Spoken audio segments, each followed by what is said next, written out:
नमस्कार, चलिए जानते हैं राजस्थान की तमाम बड़ी खबरों को। आइए जानते हैं प्रदेश में मौजूदा सरकार एवं प्रदेश में विधानसभा चुनाव के चलते महिला, बूढ़े, बुजुर्ग और किसान, युवाओं और साथियों के लिए क्या खास होने वाला है। आइए जानते हैं राजस्थान में क्या पेंशन को लेकर बड़ा खुलासा किया जाएगा, या प्रदेश में राशन किट को लेकर क्या नए वादे जारी होंगे, गरीब किसान को बिजली माफी और कर्ज माफी पर कितना फायदा दिया जाएगा। इन सभी खबरों को अगले 7-8 महीने आपको कवर करके देंगे, तो आप वीडियो लगातार देखते रहिए। और साथ ही आप किसान भाई कहां से ये वीडियो देख रहे हैं, तमाम बड़ी खबर देख रहे हैं, हमें कमेंट करके जरूर बताएं।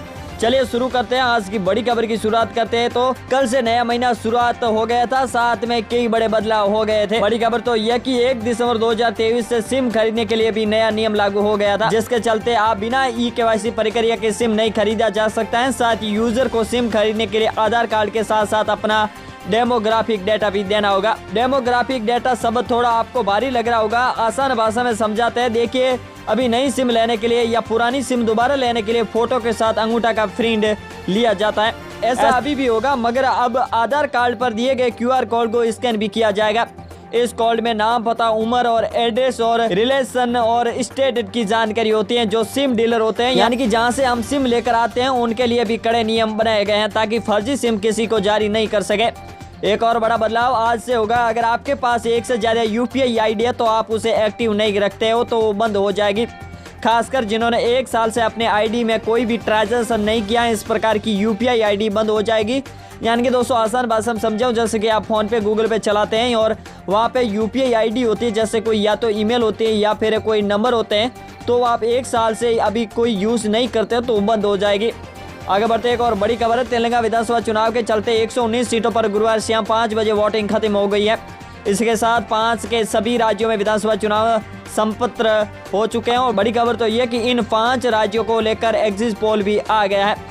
चलिए जानते हैं, एग्जिट पोल के अनुसार 5 राज्यों में अगले सरकार किसकी होगी। वैसे फाइनल नतीजे 3 दिसंबर को जारी होंगे, लेकिन एग्जिट पोल के मुताबिक 5 से 2 राज्यों में भाजपा और 2 में से कांग्रेस की सरकार बनती दिख रही है। एक में क्षेत्रीय पार्टी सबसे बड़ी पार्टी बनकर उभर रही है। राजस्थान के लिए अब तक 5 बड़े एग्जिट पोल के नतीजे सामने आए हैं, जिसमें 4 एग्जिट पोल के नतीजे और भाजपा की सरकार बनती दिख रही है। और आज तक और इंडिया TV जैसे बड़े बड़े न्यूज चैनल का मानना है कि राजस्थान में कांग्रेस सबसे बड़ी पार्टी बनकर उभरेगी। और मध्य प्रदेश में अब तक 6 एग्जिट पोल में से 4 भाजपा की सत्ता में वापसी करवा रहे हैं, जबकि 2 पोल कांग्रेस की सरकार बनने की संभावना जता रहे हैं। और छत्तीसगढ़ में अब तक 7 एग्जिट पोल में जैसे 7 में से 7 कांग्रेस सरकार का बनने का अनुमान जताया जा रहा है। तेलंगाना में अब तक 2 एग्जिट पोल सामने आए और उनमें से 1 कांग्रेस और 1 में हगे और असेस बली का अनुमान जताया जा रहा है। और मिजोरम की बात करें तो वहाँ पर जोरम और पीपल्स मूवमेंट की सरकार बनती दिखाई दे रही है। या वहाँ की स्थानीय पार्टी मोटा आपको बताऊं तो सभी एग्जिट पोल लोगों के समझ में बाहर है।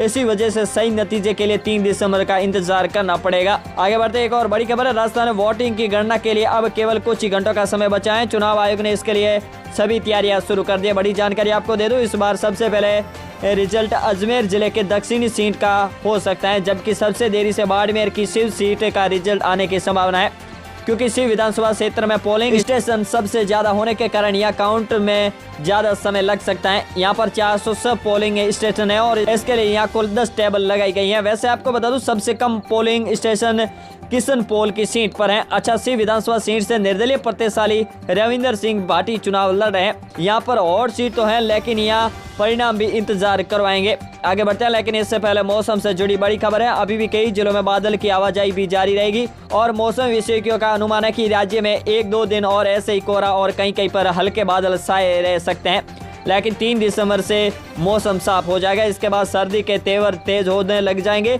और इससे पहले भी बादलों की आवाजाही, तापमान में उतार चढ़ाव जारी रहेगा। आगे बढ़ते एक और बड़ी खबर है, आपके लिए बेहद काम की खबर है। देखिए, जिस घर में शादी विवाह होता है वहाँ पर सभी सदस्य यानी कि परिवार के लोग अपने अपने कामों में व्यस्त रहते हैं और इसी बात का फायदा चोर उठा लेते हैं। बड़ी खबर तो ये कि पुष्कर में एक शादी समारोह के दौरान 2 करोड़ 60 लाख रुपए भरा बैग चोरी हो गया है। अब पुलिस CCTV के आधार पर चोरों की तलाश कर रही है। दरअसल क्या होता है कि आपने देखा होगा, शादी वाले घरों में जो मुख्य सदस्य होता है उसके हाथों में एक बैग रहता है और उस बैग में तकरीबन रुपए या गहने ही होते हैं और चोर लुटेरों की इस बैग पर नजर बनी रहती है। यानी कि चोरों को ज्यादा खोज भी नहीं करनी पड़ती है। जैसे ही आप अगर थोड़ी भी भूल चूक हो जाती है, वैसे ही नोटों से भरा बैग गायब होने का खतरा भी बढ़ जाता है।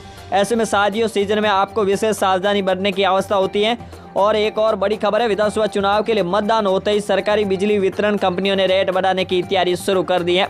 जयपुर, अजमेर, जोधपुर डिस्कॉम द्वारा राजस्थान विद्युत और विनियामक आयोग में टैरिफ याचिका लगाई जा रही है। याचिका में 20% तक वृद्धि की मांग की जा रही है। दरअसल आपको बता दूं, डिस्कॉम 76,000 करोड़ रुपए की विभिन्न घाटों में चल रहा है और अब ये घाट आम लोग ही पूरा करेंगे। दोस्तों आसान भाषा में समझो, जैसे कि याचिका में 20% तक वृद्धि की मांग की जा रही है, यानी कि जो कि डिस्कॉम है वो 76 करोड़ रुपए के विभिन्न घाटों में चल रहा है। अब ये घाटा जो कि कैसे भरपाई करेगा, तो आपको पता ही है कि ये आम लोगों से भरपाई होगी और आम लोग इसे भर पाएंगे। तो दोस्तों यही थी देश और दुनिया के मुख्य समाचार। आप हमारे चैनल पर पहली बार आए तो चैनल को प्लीज सब्सक्राइब करके बेल आइकन को प्रेस करना ना भूलें, ताकि आपको राजस्थान प्रदेश की तमाम बड़ी खबरों से आप अपडेट रहेंगे। दोस्तों आप चैनल को वीडियो देखते हो पर चैनल को सब्सक्राइब नहीं करते हो तो दोस्तों आपसे हाथ जोड़कर विनती है, जितना आपसे हो सके इतना हमें सपोर्ट जरूर करें। दोस्तों आपका और भी कोई सवाल है तो हमें कमेंट करके जरूर बताएं, ताकि हम आपको कमेंट के जरिए रिप्लाई देंगे। हम मिलेंगे नेक्स्ट अपडेट में, तब तक के लिए जय हिंद, वंदे मातरम।